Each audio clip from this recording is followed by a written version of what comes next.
The lights of Los Angeles Staples Center blaze down like twin suns upon a stage of thunder and courage. The night hums with electricity, a roar that rolls through the crowd like a living heartbeat. At the center of it all stands the heavyweight champion, Vitali Klitschko, the man they call Dr. Iron Fist. His expression is cold and analytical, his body a fortress of discipline, honed through years of precision and punishment. Across the ring, the challenger, Chris the Nightmare Arreola, paces like a caged storm, carrying with him the pride of a people and the fire of a dream. He's the first Mexican-American heavyweight to fight for a world title, and for him, this is more than a fight, it's a statement of belonging. The referee's words echo through the air. Protect yourselves at all times. Good luck. Gloves touch and time freezes. In that brief second, two worlds meet. The calculating intellect of a Ukrainian technician and the fearless heart of a Mexican warrior. When the bell rings, it's not just the beginning of a fight. It's the start of a battle between science and soul. From the first bell, the contrast between these two men is like night and day. Klitschko uses his reach like a spear, snapping the jab again and again, each one a command to stay back. Arreola, shorter but brimming with aggression, lunges forward, determined to turn this chess match into a brawl. The champion moves with calm precision, his jab landing clean, his right hand finding its mark. Arreola smiles through the pain, swinging wild hooks, trying to drag the fight into the trenches. The crowd erupts each time he closes the distance, the underdog roaring forward against the odds. Vitali remains unreadable, eyes focused, breathing steady, always one step ahead. He doesn't fight with emotion. He calculates, adapts, controls. Each round becomes a lesson in patience, the mind of a scientist breaking down the chaos of raw aggression. As the bell ends the first round, one thing is clear. The nightmare has entered the doctor's laboratory. Round after round, Vitali begins to build his rhythm, a cruel, mechanical rhythm that suffocates with consistency. His jab becomes a metronome, dictating the pace, setting traps, keeping Arreola guessing. Each step back creates space. Each pivot reestablishes control. Arreola tries to go to the body, pounding away when he can, but the champion's defense is like a steel gate. The Ukrainian stands tall, his punches clean and efficient, his movement deceptively light for a man of his size. Chris pushes forward, but every rush is met with a counter, every moment of hope buried under another thudding jab.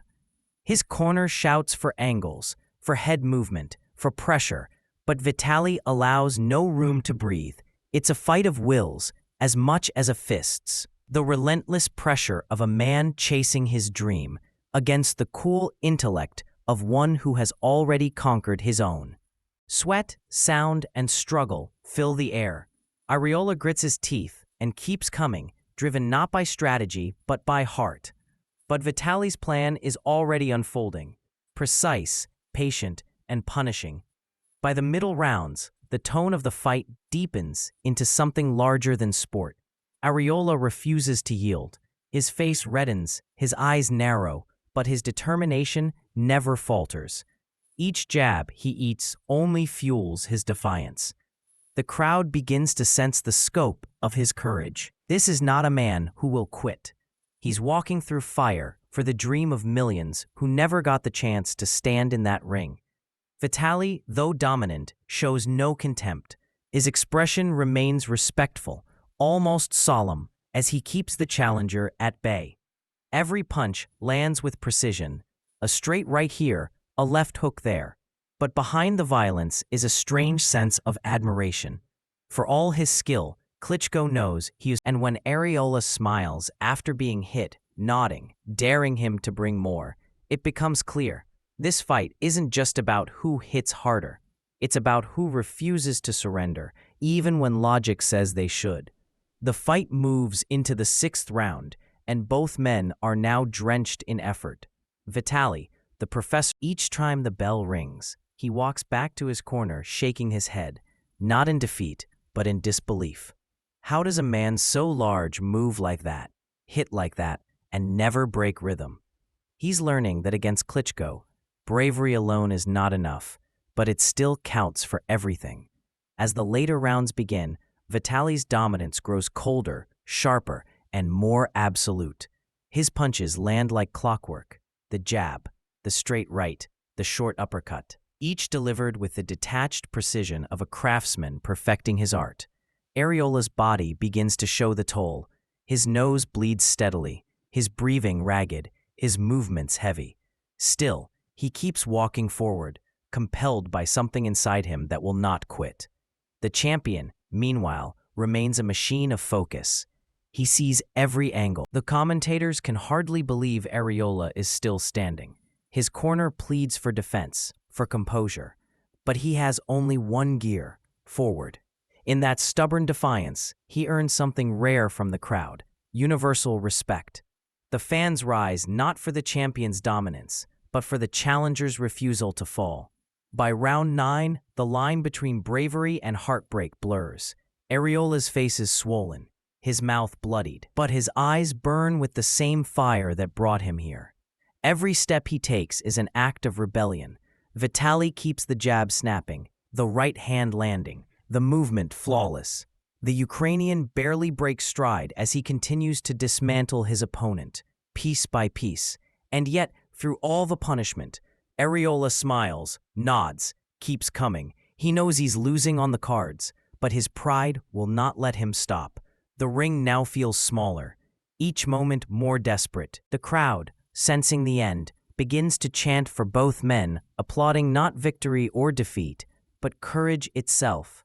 It's a moment that defines boxing at its purest. Two men trading not just punches, but pieces of themselves. The bell ends the 9th, and Arreola trudges to his corner on trembling legs. His coach looks into his eyes and sees a man who would die before quitting, and that's exactly what terrifies him. The 10th round begins with quiet dread. Vitali wastes no time, resuming his methodical assault. The jab cracks, the right hand lands, the body shot thuds. Arreola keeps advancing, but his body is done. He's fighting on spirit alone now. Each punch from Klitschko echoes like a hammer on stone. The referee watches closely. Henry Ramirez, Arreola's trainer, stands on the edge of heartbreak, torn between pride and protection. He knows his fighter's heart is too strong for his own good. Finally, as another barrage lands flush, he makes the hardest call of all. He waves his arms, signaling the end. The referee steps in. The bell never comes. The fight is over. Vitali Klitschko has retained his title by technical knockout, but the emotion in the ring is anything but triumphant. Arreola breaks down in tears, his dream ending not in defeat, but in exhaustion. Vitali crosses the ring, wraps an arm around him, and whispers words only a fellow warrior can understand. There is no arrogance, only respect.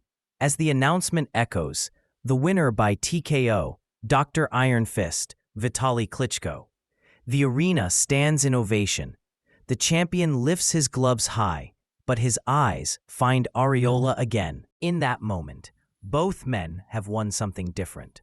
Vitali reaffirms his reign, his mastery, his place among the greats. Arreola, battered and tearful, wins the hearts of those who saw in him the essence of boxing. Not perfection, but perseverance. This night becomes more than a title defense. It becomes a story of spirit meeting skill, of heart facing intellect, of pride clashing with precision. Long after the lights dim, the echoes remain, the roar of the crowd, the rhythm of punches, and the sight of two warriors standing in the same light, forever bound by the fight that tested not just their bodies, but their souls.